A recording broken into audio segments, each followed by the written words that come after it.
There is a trending topic that is going on right now. Iranian President Ebrahim Raisi has died in a helicopter crash with his Foreign Minister Hossein Amirabdollahian. Oh, that's a long name. So, Mr. Raisi died at the age of 63 years. He came to power in the year 2021, taking over as president from Hassan Rouhani. But before we get to that, I just want to allow my guest to introduce himself. Hello, Chris. It's a morning on this side. I hope probably it's around midday or late afternoon on your end, but it's a fairly good morning here. And I'm glad to be on the show. Jeff is my name. I'm glad to be with you here, Chris. Thank you so much, Jeff. What's your views right now in what is happening in Iran with the death of his president? What do you think? Actually, can I get your reaction about it first? My condolences to the nation of Iran. Losing a head of state, it's a big blow to a country, to the government, to, of course, for the entire Middle East, with the geopolitical situation around the Middle East, the ongoing tension between Iran, Israel, the Gaza Strip, Palestine, and of course the United States. So this also changes a bit of dynamics within that geopolitical environment, and of course globally at large, because you also remember there are many political players in the Gaza-Israel war. So this also goes a long way within that situation. But my thing is to pass my condolences to the people of Iran. I know Iranians are deeply emotive people. They are really emotional. So we'll be seeing days of mourning in Iran. Like for Iran people, they do a lot of emotive display when they are affected by their leaders. I know they really, like for President Raisi was really adored by the Iranians because of the many reforms he brought when he came to power after the last elections that they had that brought him to power. So my condolences to the Iranians. I think that's what I would say for my opening remarks. Generally, any nation to lose a head of state is a big blow because there are many other things that will come into play. Replacing a president, a new election. Like in Kenya, it should take 60 to 90 days, for example, to do a new elections. So there's a lot of things that are involved. Yeah, I understand. To the next, actually, the first vice president is going to take over as the president. But what I came to understand is that the president in Iran is not that much powerful like the supreme leader. Right. I think it's the same thing that that happens in Israel, where we have Netanyahu as the prime minister with the ultimate power, political power, wielding control of the assemblies of both houses, wielding power with the military, wielding power with many of the ministry, foreign affairs, all the security, as opposed to the president, who is more of a ceremonial duty or office. So the president in Israel doesn't do much of activities. He's generally there to just for the officiating of duties and some of these diplomatic relations. But ultimate power lies with the prime minister. Same thing with Iran, where we have Ayatollah as the supreme leader, the de facto leader of Iran. The president Raisi is more of again ceremonial position, not as much powerful, because also we saw Ayatollah, the supreme leader, coming out last night to give an assurance to the country after the death of President Raisi. So his position there as the supreme leader also gives stability to the government because of the many things that are involved with elections and change of political leadership. But having a supreme leader ensures continuity of power, continuity of government, continuity of plans, and those kind of things. That is what maybe some of these countries enjoy because of having such de facto leaders. But unfortunately, the other thing about having a de facto leader is if the leader is dictatorial, the leader is punitive, then the country suffers for a long time because there's no way of changing such supreme or de facto leaders. So for Ibrahim Raisi leaving, then Ayatollah is still in power. What they just need is just somebody to fill the positions, and then they'll be able to move on. After, I think they have elections in around 50 days. I'm trying to understand one thing. Iran has been accused for by many countries actually from the West of being the main supporters of the radicalized groups in the world, like the likes of Al Shabaab, Al Qaeda, uh, the Hamas actually. I don't know what's your opinion in that, and how will it affect the stability right now, especially the death of the president? Is there any kind of reaction that we expect to see? Thank you, Chris. I think as I mentioned earlier, that the death of Raisi will affect a lot of geopolitical situations around the Middle East. Why? Because Iran has been seen as a financier of terrorism and terror activities around the Middle East environment. I'm just checking here on my site here. It was designated as a state, not just a sponsor, but a state sponsor of terrorism in the year 1984. And since 1984, Iran has been perceived as a sponsor of terrorism and terrorism activities, and that is what has been, bringing loggerheads between Iran and US for quite some time. That also has contributed to the difficult life in Iran. Why? Because US has been imposing sanctions, trade sanctions, travel sanctions, business sanctions, and a lot of punitive sanctions against Iran as a way to deter them from accessing funds that allegedly they are using to sponsor state terrorism and terror activities. Of course, the emergence of groups like Islamic State, ISIS, Al Qaeda, and the likes of these terror groups. Of course, closer home in Kenya here, we are having insurgencies like Al Shabaab, which have hit us Kenya closer home. Few years back, 5-6 years back, we were hit by Al Shabaab at the Westgate Mall, which killed around 65 Kenyans. Three years later, we were hit at the Dusit Hotel, Two Rivers Park, where again hundreds of people lost their lives. So terrorism is a global thing that affects many of our countries. So that is why you see US is very hard on Iran because of the suspected activities in sponsoring militia and terrorism activities. So that is why you see now, again, preliminary reports about Raisi's death were concerning the weather, that there was poor weather, there was fog that may have caused the crafts to come down. But on the sidelines, again, you see reports of involvement of US. Of course, these are just speculations about US involvement, speculations about Israel's involvement in the same crash. But the state TV has said this was as a result of The weather. poor weather. But also keeps you to remember, Chris, that most of the Iranian aircrafts that they're using are very old. They were acquired many years back. Actually, the one that was involved in this crash was a US-made manufactured craft. But they have not been able to access. You see some of the reports on news, global news. You find some of their crafts are very old. They cannot access spare parts. They cannot service them because of sanctions from US, and because of their accusation towards Iran of sponsoring terrorism. And also, just to pick on the same breath, you also know Iran has been accused of advancing the nuclear war and nuclear equipment, which is Israel and US have been very much against of them accumulating the nuclear arsenal, Chris. Uh, excuse me.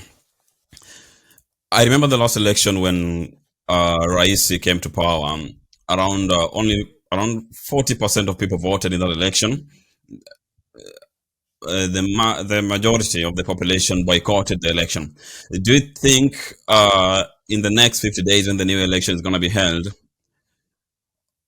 is there going to be any difference? Uh, the last election that happened in Israel, in Iran, sorry, was in the year 2021. Iran, yep. And of course, as you mentioned, it was occasioned by a lot of complaints, murmurs. Many popular candidates were disqualified from those elections because of many other reasons. There was also involvement of the police, state, which, of course, Iran has been accused of engaging in unfair politics, which don't look democratic. But again, as I already mentioned, Iran being under a country under supreme leader and a de facto leader, then there are also around things to play with. The leader has to be favorable to the supreme leader. So most of the time, see, the supreme leader has a hand in picking the next elections. But the death of Raisi again, as I already mentioned, Iranians are known to be emotive. So this may bring them again together, may pull them together as they mourn their leader, who also has died tragically. So you may see a bit more of turnout towards these elections. But again, Raisi has a history of violence. He has a history of state-sponsored persecutions. He's a hardline politician. He's a far right-wing politician. We saw how he came out boldly to talk against Israel's involvement in Gaza Strip and Palestine. So he's somehow celebrated over the years, particularly on his stance and position against Israel. So he's gathered support as opposed to 2021 when there's elections. Actually, the turnout was around 48% of the people who came out to vote. But over the years, with his hard stance against Israel, then it has galvanized his position as a strong leader. Then with support from Ayatollah, working closer with the supreme leader then draws you closer to the people. So him working with Ayatollah again has galvanized support around him. So it's we are in the few days to come, and then we're going to start seeing different political realignments again around that area. Then maybe we'll see a change in the turnout for the elections. But I believe the turnout might be bigger or higher now that they need a stronger leader like Ebrahim Raisi to continue with that push against Israel. Israel has come. The other day, Israel sent some missiles towards Iran. Iran sent missiles towards Israel. So they need a leader who is able to continue with that offensive against Israel. Also, Israel, you've seen, has come out boldly to defend its territories.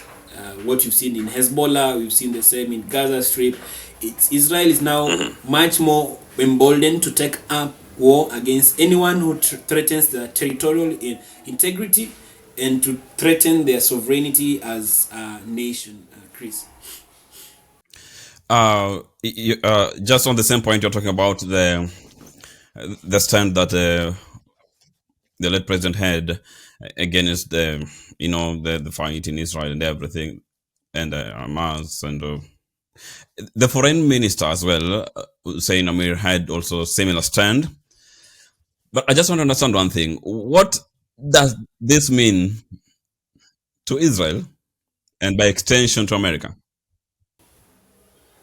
Already I mentioned that earlier reports and rumors, were really suspecting involvement of Israel, involvement of US in this crash. Fortunately, Yeah, but they have clarified that it was further. yes, fortunately for the state, for the state media to come out and clarify that this was a weather, unfortunate act of the weather, then a bit happens to reduce the tension and anxiety within that entire zone, because for Middle East, they always have come very close together. They galvanize around each other. Then you see Saudi Arabia come to support Iran, then Qatar, then it affects, then the ripple effects goes to the entire Arabian nations. But the clarity was important so that we quell such tensions, and because already we've seen the suffering that has happened in Gaza ever since the invasion of Israel on Gaza. We've seen humanitarian crisis. Humanitarian aid workers have died in Gaza. We've seen news reporters, journalists die in Gaza. So there's a whole lot of effects of such wars, geopolitical wars, wars of territorial wars, sovereignty wars. So we've seen the same effects, of course, in Russia and Ukraine. So for the state media to come out and point out that this was as a result of weather, then is a positive report towards the citizens of Iran, Israel, and the other nations. But still, this does not stop the aggression of Iran towards towards Israel, because you find out that it's Hayatollah, the supreme leader, who pushes the buttons. He's the one who controls the buttons. So he still has the buttons. He still calls the shots. So we don't expect really a shift in policy. We don't expect a shift in positions. We don't expect a shift in alliances. They'll still maintain their hardline positions. Remember, Iran still has their nuclear facilities that they have continued on and on to advance, to modernize, and to make better and better over time, which has become an issue, of course, in UN Security Council, has become an issue with the US and globally because of the concerns about nuclear war and nuclear weapons. So, Chris, we don't expect much of change in position or change in tune in their political political class. I want us to take a turn here now to look at a different field altogether, but still related to whatever happening in the Middle East. The current happening in the Middle East, I don't know, to your own understanding, do they have any implication in the spiritual world? Religious world. That's a good topic to ask, because Christians believe so much in the divine intervention of God. Yep. Jehovah, they call him Jehovah, the God of Israel. So they really believe so much in the intervention of God in the wars that involve Israel and any other country, any other enemy that threatens Israel. And they believe that really God will always intervene in any situation where Israel feels threatened and feels like it's going to be disintegrated. But really, Chris, to some extent I agree, because we've seen how Israel has overcome some very difficult circumstances. Many nations are against Israel. They're threatening Israel on a daily basis, but a smaller country as it is, just started in 1945, after, of course, the Holocaust, then the rebirth of Israel in 1945. So it's fairly still a young country. It's not that much developed. 1948, yeah. 1948, so thank you for that. So it's still fairly quite a young country. But you see the muscles that Israel comes forth to defend itself, advancement in technology, advancement in agriculture, advancement in medicine, and so much advancement in Israel. Then many people attribute this to God, especially Christians, Christian believers, the Orthodox, the Jews. They really attribute this to their belief and faith in God that has brought them this far.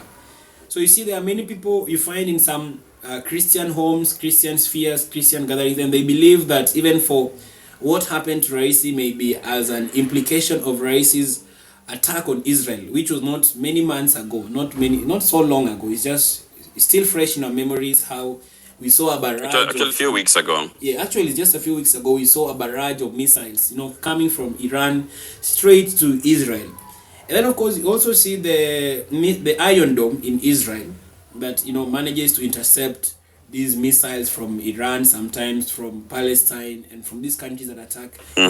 People still associate the Iron Dome, to God's intervention, because how do you manage to do such a technology that can accept such hundreds upon hundreds of missiles flying from different corners? So Israel has been founded as a godly country, as a country that believes in God. We've seen many of their conflicts also involves their religious sites, like the mosque in the Alaska Mosque, where they believe was the Alaska Mosque, they believe is seated on a holy Christian site.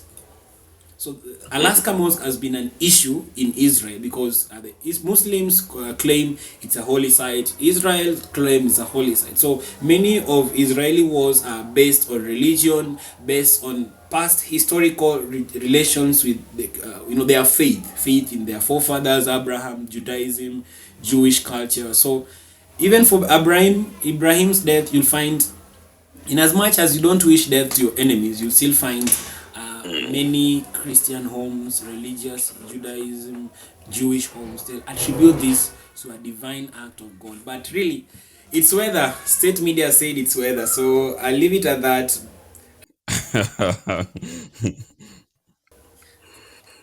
Somebody will still say Well, it is God who controls weather. yeah, actually, I was gonna say that. They'll claim that God controlled the weather. But something that has been kind of hitting my mind is was it only one helicopter that President of the Iran was traveling? Were there any escort team? How comes it was very hard to rescue them at that particular time? Because if there were other escort team, probably I think they would have managed to solve the situation at the time. I don't know. Initial reports, as was announced, mentioned that they were traveling in a convoy of 3 helicopters, if I'm not wrong. I think, yeah, the report that has been out there in media says there have been 3 helicopters. But again, there have been the issue of the terrain of that area. It's a mountainous region. It's hilly, it's rocky, and accessibility has been touted as a challenge for rescuers. So probably you find the other helicopters may have feared, in carrying the same crash. So probably they found a way to evacuate or get safer ground to call for backup. Or speculation may also say that maybe they just decided to kick the bucket and leave the guy to perish, which that still naysayers not confirmed. But what state media has and we've also seen clips coming from that area. I think they were coming from Azerbaijan. Well, that name is a mouthful. They were coming from launching a dam in Azerbaijan. They were the president there. Together, the president of that region, that country. Yeah, including the governor of that one of those states in that country who died in that crash with the president. And the foreign minister as well. Yes, the foreign minister as well of Iran. So you see, and of course also brings power to play. Why were all these dignitaries in the same chopper when they had a convoy of like 3 or 4, whatever the reports say, 3 or 4 cop choppers? So again, begs the question, why were all of them in the same plane, yet they had 3? So it's a big blow. We are waiting for government reports on the investigations. Unfortunately, most of our aviation accidents are investigated by the American body NTSB, National Transport Safety Authority Board. But I really doubt if US they will involve US in the investigations. Australia also does a lot of crash investigations because of their advancements in aviation. So we wait to see if they'll be able to involve US or Australia to do recovery, if data retrieval of the black box, the voice recorder box, to find out really what happened. But it's highly unlikely for them to involve Australia or US NTSB board to do the investigation. Probably just do it locally. The disadvantage of doing locally is if there were hands in play. Any motive. Yeah. Very beautiful conversation here. I'm hosting Jeff Winston, and this very, very wide topic on what is happening in Middle East. I don't know, maybe finally, maybe one of the last question on this is there any implication to the rest of the world, especially the countries that benefit directly from Iran, maybe from oil or something like that? Could there be any kind of implications? For countries that support Iran, mostly hardline countries like Russia, China, We have Turkey. Turkey is a close. Turkey is a close ally of Iran. We have countries, of course, Palestine was banking on Iran's support with their war against Israel. So this will also have some effects on these countries, but of course we'll see the support coming through. Tragically, you also see Azerbaijan involved because of their. I think they were doing this dam project together with Iran. That is why maybe the president had to go there, and the foreign minister, and the governor of that state. And I think the president of Azerbaijan was also on site. So this will still affect these countries. But good thing is, what I believe is they'll continue working together. They'll support Iran through this period of grief and mourning. They'll be able to stand in support with them. We've seen different heads of state sending their condolences messages to Iran and to the people of Iran, the Iranians. So I think we'll bring them closer together. Will because of mourning such a departed leader who was really, really passionate about his country. President. So Yep. I was saying that President Raisi had started building diplomatic ties with other countries. Most recently, we've seen him doing a tour of Africa, which was something that has not happened in years. Something out of he was trying to do things differently.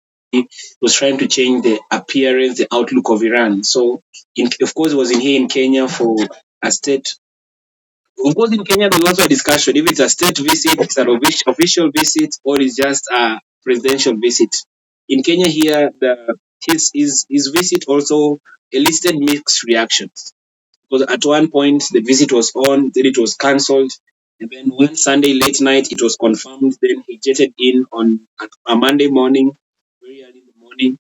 Then the meeting was downgraded from a state visit to an official visit. So again, you see, countries were trading carefully with Iran. So I think that is also what happened with us here in Kenya. That is why his visit to Kenya was a bit complex, and I think there must have been some diplomatic shuttle happening here and there, exchange of credentials, exchange of information here and there.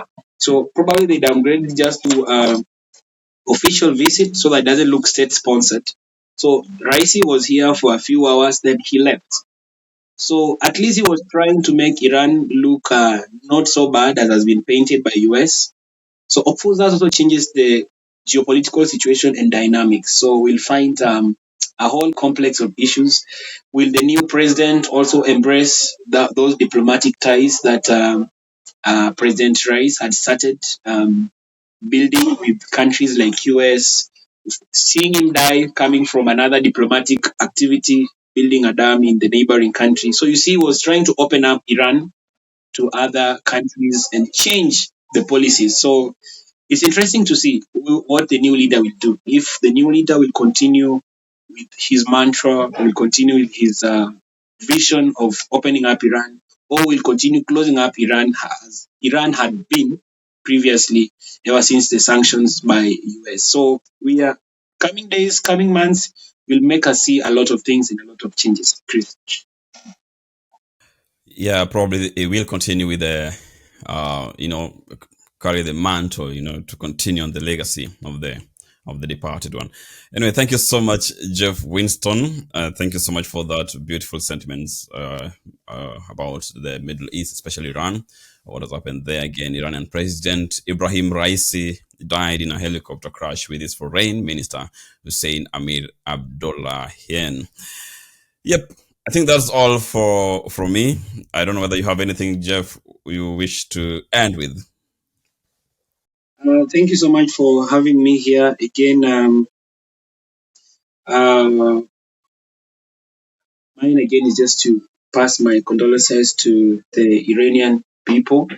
A few minutes ago, our president, President Ruto, who jetted out of the country to US for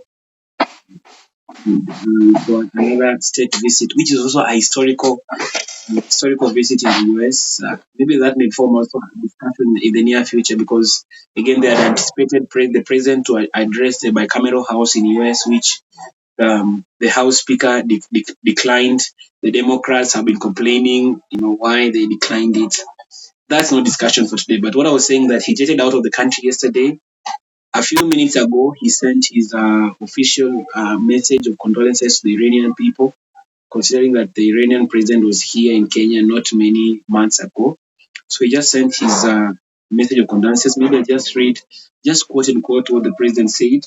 President said that Raisi was a dedicated public servant who had a distinguished career in service to his people.